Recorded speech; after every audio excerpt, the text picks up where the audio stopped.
Bonjour à tous, c'est moi Brandon. Dans cette vidéo, je vais présenter une exposition sur l'œuvre la plus célèbre de Voltaire, Candide, et discuter le rôle d'ironie dans cette pièce de littérature.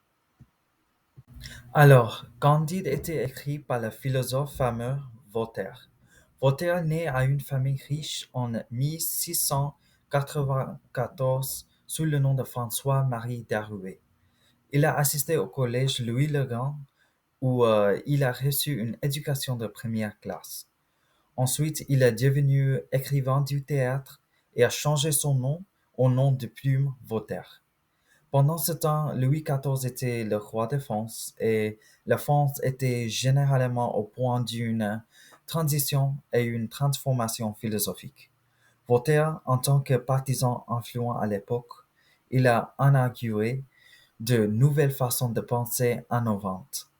Donc, le siècle des Lumières, au cours du XVIIe siècle, est devenu en fait le siècle de Voltaire. Alors, il y a trois thèmes très pertinents qui ont formé la philosophie de Voltaire. Il faut reconnaître ces thèmes car ils sont les trois forces motrices qui ont changé la philosophie de la culture française. Et aussi, ils sont les mêmes thèmes qui ont construit le roman de Candide. Ils sont la liberté, le hédonisme et le scepticisme. Selon Voltaire, la liberté est la croyance que les êtres humains sont des acteurs moraux, libres et capables, s'ils sont correctement autogérés, d'éviter le vice et d'atteindre la vertu. Voltaire aussi croyait que l'on doit célébrer la liberté morale à travers de la liberté sexuelle, constituant son plaidoyer pour l'hédonisme. Et finalement, Voltaire a proposé une perspective de scepticisme, en disant que l'explication plus philosophique de toutes, c'est de ne proposer aucune explication. C'est-à-dire, il n'y a pas de réponse ultime aux questions de la vie. Et nous ne devrions pas accepter ce qui est communément pensé simplement parce que c'est commun. Il est important de garder tout ce contexte philosophique à l'esprit lorsque l'on aborde le roman de Candide. Le roman satirique était publié en 1759 à travers un style d'écriture très sophistiqué. Il propose une dénonciation sauvage de l'esprit de l'optimisme, qui était représenté par les personnages de Candide et Pangloss. C'était une pensée philosophique posée originalement par Leibniz, qui a dit que nous vivons dans le meilleur des mondes possibles, ce qui en soi est une vision très optimiste. À la place de cette philosophie, le roman de Candide illustre la capacité humaine à rationaliser l'absurde.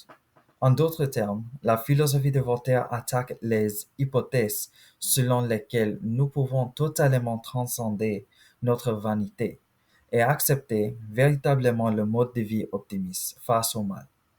Donc Voltaire, à travers le roman, propose que le mal est une partie nécessaire du monde pour que le bien existe.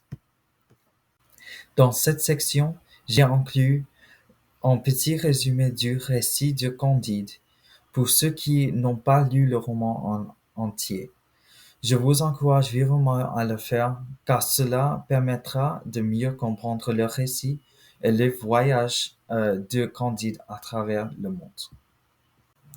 Le roman entier est rempli d'ironie. Le titre du roman Candide ou l'optimisme, il suggère la véritable nature pessimiste de l'œuvre de Voltaire. Donc, dès le départ, on voit qu'il s'agit vraiment d'une comédie française. D'accord, dans cette partie de la présentation, je voudrais discuter des exemples particuliers qui soulignent des moments d'ironie dans le texte. Dans le premier exemple, en chapitre 18, nous trouvons Candide et Cacambo en voyage vers la ville de Dorado. Là, ils regardent des enfants en jouant avec des pierres précieuses, comme s'ils n'étaient rien. La ville de Dorado représente la ville idéalisée, libre des pressions de la vie ordinaire, comme la cupidité et l'égoïsme. Cette ironie,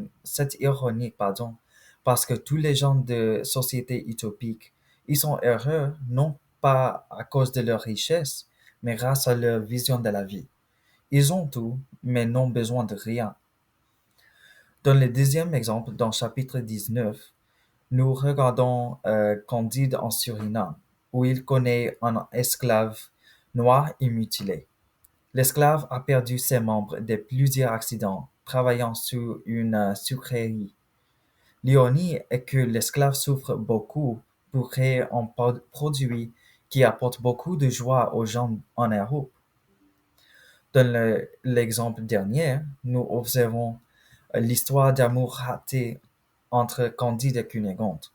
Candide a passé tout le roman en cherchant l'amour de sa vie, Cunégonde, mais à la fin du roman, Cunégonde est une vieille décrépite et Candide se marie avec elle par pitié, pas l'amour. Donc cela montre que la perfection est un mensonge.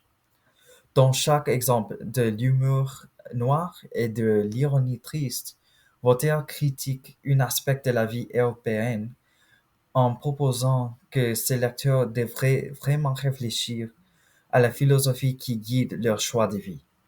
Nous sommes désillusionnés par la philosophie de l'optimisme, et Voltaire essaie de nous libérer. En conclusion, la réalité ne peut donc être fondée sur le meilleur des mondes possibles. Malgré nos circonstances tragiques, nous essayons toujours de nous construire une vie, et cela est évident à la fin du roman, où ces personnages, notamment Candide et la Cunégonde ternie, se construisent une vie simple. Comme Candide dit à la fin du roman, il faut cultiver notre jardin. Le secret du bonheur est de cultiver nos propres vies, ce qui signifie que nous devons promouvoir un mode de vie honnête qui pourrait un jour produire quelque chose de meilleur. Cette philosophie, selon Voltaire, nous permet à devenir plus libres, plus autonomes et plus réalistes en face du mal. C'est une excellente philosophie et j'espère que vous pourrez tout l'apprendre et l'appliquer à votre propre vie.